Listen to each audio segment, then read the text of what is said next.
তো আজকে আমরা দেখব কিভাবে মোবাইলের সিস্টেম অ্যাপস গুলাকে আনইনস্টল করা যায়। যেগুলো নরমালি আপনি আনইনস্টল করতে পারবেন না। তো সেগুলোকে কিভাবে আপনি আনইনস্টল করবেন, তো তা হচ্ছে আমরা আজকে দেখাবো। তো যেমন দেখেন এখানে যদি আমরা একটি থার্ড পার্টি অ্যাপস মেসেঞ্জারের কথা চিন্তা করি, এটাকে দেখুন যে আপনি নরমালি আনইনস্টল করতে পারতেছেন। এখানে আনইনস্টল অপশনটি দেওয়া আছে। বাট আমি যদি Google Chrome এর কথা চিন্তা করি বা এমন একটি সিস্টেমের অন্য যেকোনো একটি সিস্টেম অ্যাপের কথা চিন্তা করি, যেমন আমি এখানে Google Chrome এর কথা চিন্তা করতেছি। তো এখানে দেখুন যখন এটার আমি অ্যাপ ইনফোতে গেলাম, এখানে আনইনস্টল নামে কোনো অপশন নেই। এখানে শুধু ডিসেবল অপশন আছে। আর আমি যদি থ্রি বাটনে ক্লিক করি, এখানে হচ্ছে আনইনস্টল আপডেটস, মানে এটার আপডেটগুলো আনইনস্টল হবে বাট অ্যাপটা পার্মানেন্টলি আনইনস্টল হবে না।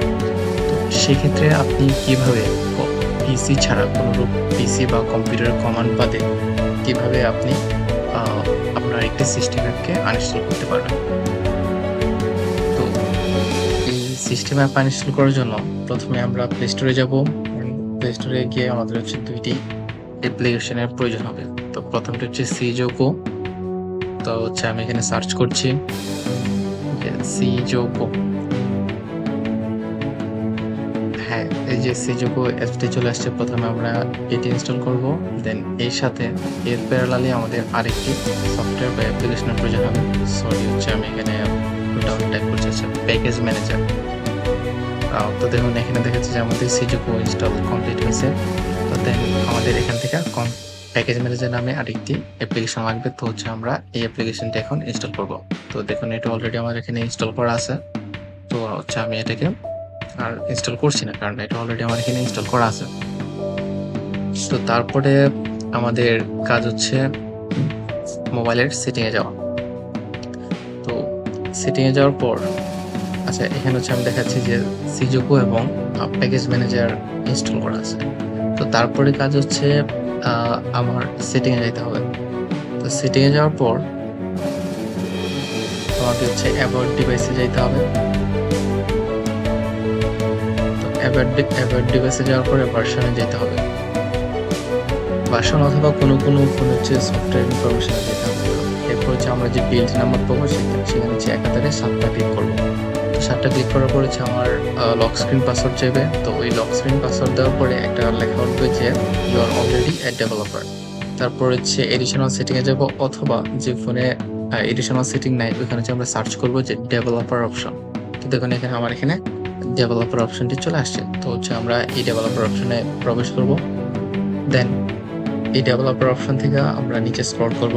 স্ক্রল করার পরে যে ইউএসবি ডিবাগিং এটা অন করে দেবো, অর্থাৎ এনেবল করে দেবো। তারপর হচ্ছে ওয়্যারলেস ডিবাগিং এটাকেও আমরা এনেবল করে দেবো। তো এটা হচ্ছে অ্যালাউ দেবো। তো আপনি চাইলে অলওয়েজ অ্যালাউ এ ক্লিক করতে পারেন। তো হচ্ছে আমরা এখান থেকে এনেবল করে দেবো। তারপরে আমাদের কাজ হচ্ছে সিজুকো অ্যাপ্লিকেশনে এন্টার। এটাতে এন্টার করার পর হচ্ছে আমাদের পেয়ারিং করতে হবে। তো ফার্স্ট অফ অল আমরা পেয়ারিং করব। তো পেয়ারিং করার আগে আমাদের নোটিফিকেশন পারমিশনটা দিয়ে দিতে হবে। তো হচ্ছে আমরা এখান থেকে নোটিফিকেশন পারমিশনটি দিয়ে দিলাম। তো তারপরে দেখুন যে এখানে পেয়ারিং এর জন্য কোড চাইতেছে। তো হচ্ছে আমরা আবার সেটিং এ ব্যাক করব, ডেভেলপার অপশনে, দেন ওয়্যারলেস ডিবাগিং এ ক্লিক করব, then pair device with pairing code এই অপশনটাতে ক্লিক করব।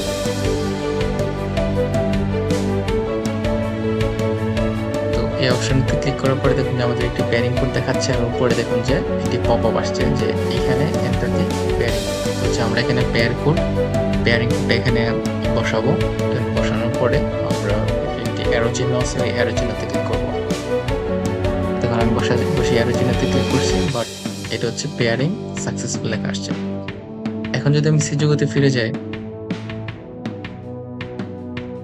তো দেখুন যে রিসেন্ট থেকে আমি সিজুকোতে ফিরে গেছি, বাট এখানে দেখেন যে পেয়ারিং ফেল লেখা আসছে। তো দেখুন আপনার যদি এখানে কানেক্টেড না হয়, তাহলে ডেভেলপার অপশন থেকে আরেকটি অপশন আপনাকে পাওয়ার অন করে নিতে হবে। তো দেখুন যে আমার এখানে ডিসকানেক্টেড হয়ে গেছে বা পেয়ারিং ফেল হয়ে গেছে। তো এখানে আমার ডেভেলপার অপশন থেকে আরেকটি অপশন অন করে নিতে হবে।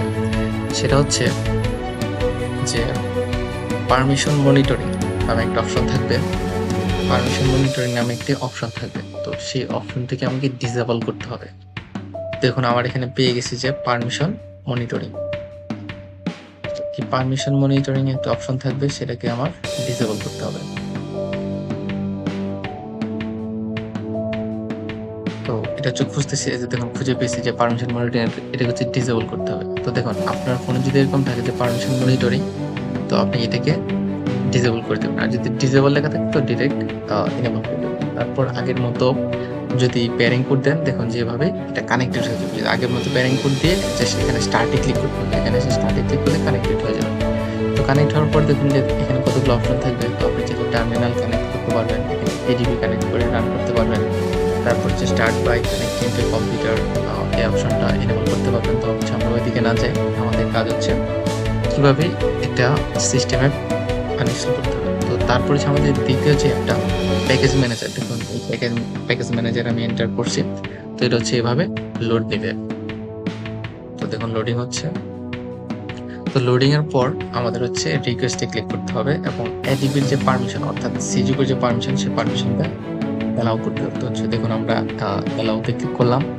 ক্লিক করার পরে হচ্ছে আমার এখান থেকে যে কোনো সিস্টেম অ্যাপ আমি পারলে চাইলে চুজ করতে পারবো। দেখুন প্রথমে হচ্ছে আমাদের যে কোনো একটি সিস্টেম অ্যাপ আমরা এখান থেকে চুজ করব। তো দেখুন যে আমরা এওডি এই সিস্টেম অ্যাপটা চুজ করলাম। এটা হচ্ছে একটি সিস্টেম অ্যাপ, এটা নরমালি ইনস্টল করা যেত না, বাট হচ্ছে আমি যে এখানে আনইনস্টল ক্লিক করার পর এটা সিম্পলি আনইনস্টল হয়ে যাবে। একটু টাইম নেবে, একটু টাইম নেওয়ার পর এটা আনইনস্টল হয়ে যাবে। তো দেখুন এটা অলরেডি আনইনস্টল হয়ে গেছে। তো তারপর হচ্ছে আমরা দেখাচ্ছিলাম যে গুগল ক্রোম, তো আমরা এখান থেকে গুগল ক্রোমটা খুঁজে বের করব। তো স্ক্রল করি আসছে। যদি এরকম আসে আপনি ওয়েটে ক্লিক করবেন, package manager is not responding, তো হচ্ছে ওয়েটে ক্লিক করবেন। তারপর নিচে যাবেন, স্ক্রল দেখুন যে গুগল ক্রোমটা খুঁজে পাইছি। আবার এখানে এরকম আসছে, আমরা ওয়েটে ক্লিক করব। দেখুন যে এখানে গুগল ক্রোমটা আনইনস্টল অপশন আসছে। তো আমি যদি আনইনস্টল অপশনে ক্লিক করি, do at your own risk বা use at your own risk, তো এখান থেকে ইয়েসে ক্লিক করলে আমার গুগল ক্রোমটা আনইনস্টল হয়ে যাবে। বাট আনফরচুনেটলি আমার গুগল ক্রোমে হচ্ছে অনেকগুলো ইনফরমেশন বা অ্যাকাউন্ট লগ ইন করা আছে, আমি প্যারা নিতে চাচ্ছি না, এই কারণে আমি এটা আনইনস্টল করছি না। বাট আপনার যে সফটওয়্যারগুলো বা অ্যাপ্লিকেশনগুলো অপ্রয়োজনীয় আছে, আপনি ওইগুলা এভাবে আনইনস্টল করে দিতে পারেন। তো সবশেষে আনইনস্টল করার পর আমি অ্যাপটা ক্লোজ করে দেবো। তো এই ছিল আজকের টিউটোরিয়াল।